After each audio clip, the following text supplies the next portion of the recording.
1527 अर्ब रुपैयाँ। यो कुनै सरकारी बजेटको अङ्क होइन, यो नेपालले आफ्नो छिमेकी देशसँग गरेको व्यापारमा एकै वर्षमा गुमाएको रकम हो। व्यापार घाटा जुन आर्थिक वर्ष 2024 र 25 मा रेकर्ड तहमा पुग्यो र यो घाटाको 60% भन्दा बढी अर्थात् 846 अर्ब 51 करोड रुपैयाँ एउटै देशसँगको व्यापारबाट आउँछ। त्यो देश हो भारत। आज हामी 3वटा प्रश्नको उत्तर खोज्नेछौँ। के नेपाल आर्थिक पासोमा परेको छ? के भारतको अग्निपथ योजनाले नेपालको अर्थतन्त्रमाथि बम पड्काएको छ? बालेन शाहले ग्रेटर नेपालको नक्सा आफ्नो कार्यकक्षमा राख्नुले के 846 अर्बको व्यापार घाटा पूर्ति गर्न सक्छ? सुरु गरौँ एउटा तथ्याङ्कबाट। नेपालको वैदेशिक व्यापारको 60 देखि 62% सम्म एउटै देशसँग हुन्छ। त्यो देश हो भारत। यो कुनै सन्तुलित आर्थिक साझेदारी होइन, यो भनेको नेपाल भारतप्रति निर्भरता रहनु हो। आर्थिक वर्ष 2024 र 25 मा नेपालको कुल व्यापार घाटा 1527 अर्ब रुपैयाँ थियो। यसमध्ये 846 अर्ब 51 करोड रुपैयाँ मात्र भारतसँगको द्विपक्षीय घाटाले बनेको थियो र यो केवल एक वर्षको तथ्याङ्क हो। आर्थिक वर्ष 2025-26 को पहिलो 4-5 महिना मात्रै यो घाटा 261 देखि 339 अर्ब रुपैयाँसम्म पुगिसकेको छ। यहाँ हामीले श्रीलङ्कालाई सम्झाउनु जरुरी छ। श्रीलङ्काको सङ्कट रातारात आएको होइन। श्रीलङ्का वर्षौंसम्म एकपक्षीय आयातमा निर्भर रह्यो। श्रीलङ्काले विदेशी ऋणमा आधार र पूर्वाधार बनायो र निर्यात गर्ने क्षमता विकास गर्न सकेन। विदेशी ऋण लिएर उत्पादन र निर्यातमा विकास गर्न नसक्दा श्रीलङ्काले आफ्नो बन्दरगाह चाइनालाई सुम्पिनु परेको छ। हेर्नु साथीहरू, नेपालको अवस्था पनि यस्तै देखिन्छ। विदेशी ऋण, चाहे त्यो भारतको होस्, चाहे त्यो चाइनाको होस्, चाहे त्यो अमेरिकाको होस्, जुन देशले ऋण दिए पनि थापिहाल्ने बानी नेपालको छ र त्यो ऋण ल्याएर नेपालले उत्पादन र निर्यातमा क्षमता बढाउन सकेको छैन। तर अन्तर यो छ, नेपालसँग अहिले पनि समय छ। प्रश्न यो हो कि नेपालका नीति निर्माताहरूले यो समयको सही सदुपयोग गर्छन् कि गर्दैनन्? के नेपाल श्रीलङ्काले हिँडेको बाटोमा बिस्तारै अगाडि हिँड्दैछ र हामी सबैले यो देख्दा देख्दै मौन बसिरहेका छौँ? अब कुरा गरौँ एउटा यस्तो प्रश्नको जसलाई नेपालका मुख्य धारका नेताहरूले छेउ लगाएर हिँड्ने गर्छन्। गोर्खा भर्ती। दशकौंदेखि नेपालका पहाडी जिल्लाहरू लिम्बुवान, मगरात, गुरुङ बस्तीको अर्थतन्त्रको मेरुदण्ड एउटा कुरामा टिकेको थियो, भारतीय सेनामा गोर्खा भर्ती। पुरानो प्रणालीमा भारतीय सेनामा एक गोर्खा सैनिक कम्तीमा 15 वर्ष सेवा गर्थे। रिटायर्ड पछि आजीवन पेन्सन पाउँथे, उनको गाउँ चल्थ्यो, उनको परिवार चल्थ्यो। तर जुन 2022 मा भारत सरकारले अग्निपथ योजना ल्यायो र सबै कुरा बदलियो। अग्निपथ अन्तर्गत भर्ती हुने अग्निवीरहरूले मात्र 4 वर्ष सेवा गर्छन्। यसमध्ये केवल 25% स्थानीय सेवामा राखिन्छ, बाँकी 72% 4 वर्षपछि घर फर्किन्छन्। कुनै आजीवन पेन्सन छैन। अब तथ्याङ्कमा जाउँ। सक्रिय नेपाली गोर्खा सैनिक 32,000 जना छन् भने वार्षिक रेमिटेन्स 160 अर्ब रुपैयाँ आउँछ। पेन्सन भोगी 90,000 जना छन् भने वार्षिक पेन्सन 40 देखि 48 अर्ब रुपैयाँ आउँछ।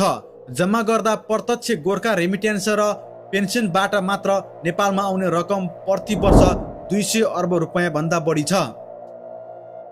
यो रकमको भविष्य अग्निपथले अनिश्चित बनाइदिएको छ। अब एउटा मानवीय प्रश्न। एउटा 21 वर्षको युवा कैथुन वा लमजुङबाट अग्निवीर बनेर जान्छ। 4 वर्ष भारतीय सेनामा प्रशिक्षित हुन्छ।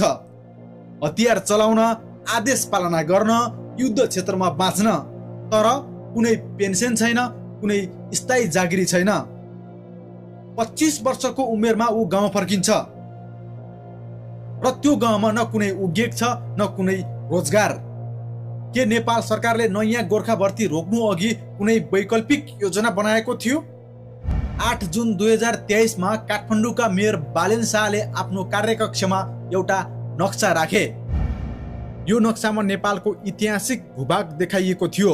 1816 को सुगौली सन्धि अघिको नेपाल जसमा कुमाऊ, गढवाल र सिक्किम समेत पर्दछन्। यो बालेनको भारतलाई जवाब थियो। भारतको नयाँ संसद भवनमा राखिएको अखण्ड भारत भित्ते चित्रको जसमा नेपाल, श्रीलङ्का, बङ्गलादेश सबै भारतको नक्सामा देखाइएका थिए। बालेनको कदम राजनीतिक दृष्टिले बुझ्न सकिन्छ एउटा राष्ट्रवादी सन्देश हो, तर नेपालको सङ्घीय सरकारले यो नक्सालाई कुनै आधिकारिक मान्यता दिएन। नेपालको आधिकारिक नक्सा सन् 2020 मा संसदबाट पारित भएको नक्सा नै रह्यो, जसमा कालापानी, लिपुलेक र लिम्पियाधुरा समेटिएको छ। बालेन शाहले आफ्नो कार्यकक्षमा ग्रेटर नेपालको नक्सा राख्दा नेपालको संसदले कालापानी, लिपुलेक र लिम्पियाधुरा समेटिएको नक्सा सार्वजनिक गर्दा भारतले कुनै पनि औपचारिक कूटनीतिक विरोध गरेन। भारतीय सञ्चार माध्यमहरूले यसलाई स्थानीय राजनीतिक प्रतीकवाद भनेर व्याख्या गरे। भारत का अभिन्न हिस्सा जो आप तस्वीरों में देख पा रहे हैं, देखिए लिम्पियाधुरा पास, काला पानी और लिपुलेक ये भारत का हिस्सा। लेकिन चीन को खुश करने के लिए, उनके से ब्राउनी पॉइंट्स विन करने के लिए नेपाल ने ऐसा कदम उठाया होगा और चीन इसका पूरा फायदा उठाएगा। नेपालको वास्तविक भू राजनीतिक चुनौती कालापानी, लिपुलेक, लिम्पियाधुरा हो र यो विवाद अझै जारी छ। नेपालको राजनीतिमा यति बेला दुईवटा नाम परिवर्तनको प्रतीक बनेर उभिएका छन्, बालेन शाह र रवि लामिछाने। दुवैले नेपालको राजनीतिक शैली परिवर्तन गरिदिए। दुवैको लोकप्रियता जनतामा अत्यन्तै छ, तर लोकप्रियता र नेतृत्व यी एउटै कुरा होइनन्। अग्निपथ योजनाले 75% गोर्खा सैनिकलाई पेन्सनविहीन बनाउँदैछ। नेपालमा भित्रिने वार्षिक 160 अर्ब रेमिटेन्स र 40 देखि 48 अर्ब गोर्खा सैनिकको पेन्सन जोखिममा छ। बालेन शाह र रवि लामिछानेसँग यस विषयमा कुनै ठोस तथ्याङ्कमा आधारित वैकल्पिक योजना छ? के उनीहरूसँग अग्निपथको सट्टामा गोर्खा सैनिकको लागि द्विपक्षीय वार्ताको कुनै कूटनीतिक खाका छ? के उनीहरूसँग पहाडी जिल्लाको आर्थिक पुनर्संरचनाको कुनै दीर्घकालीन योजना छ? यदि यी योजनाहरू छैनन् भने नयाँ अनुहारले पुरानो बानी दोहोऱ्याउँदा त्यो परिवर्तन होइन, त्यो केवल नयाँ अनुहारको पुरानो नाटक हुनेछ।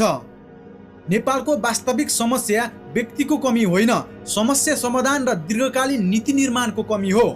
राष्ट्रवादी भाषण र सामाजिक सञ्जालका पोस्टरले जनतालाई उत्साहित गराउँछ, तर व्यापार घाटा घटाउँदैन, बेरोजगार घटाउँदैन, अग्निवीरहरूलाई पुनर्स्थापित गर्दैन र कालापानीलाई फिर्ता ल्याउँदैन।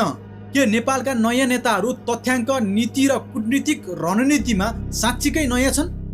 एउटा देश आफ्नो इतिहासमा गर्व गर्न सक्छ, एउटा देश आफ्नो भूगोलमा दाबी गर्न सक्छ, एउटा देश आफ्नो सिमानाको लागि आवाज उठाउन सक्छ। तर यी कुराहरू त्यतिखेर मात्र अर्थपूर्ण बन्छन् जब त्यो देशको अर्थतन्त्र आफ्नै खुट्टामा उभिएको हुन्छ। आज नेपालले भारतसँग जति इतिहास र गर्वको कुरा गर्छ, त्यति नै नेपाल भारतमा निर्भर पनि छ। यी विवादहरू नमिलाएसम्म नक्सामा देखाइएको भूमि होस् वा संसद भवनमा बोलेका कुरा, ती सबै कागजी कुराहरू मात्र हुन्। अन्तमा एउटा प्रश्न जसको उत्तर न म दिनेछु न तपाईँका नेताहरूले, त्यो उत्तर दिनुपर्ने मान्छे तपाईँ हुनुहुन्छ। के हामी त्यो पुस्ता हौं जसले नेपाललाई आर्थिक रूपमा आत्मनिर्भर बनाउने बाटोमा लैजाँदैछौँ, वा हामी त्यो पुस्ता हौं जसले राष्ट्रवादको भावनामा बगेर सत्य र यथार्थ सुन्न नै बिर्सियौँ? तपाईँको विचार कमेन्ट बक्समा लेख्नुहोला। नमस्कार।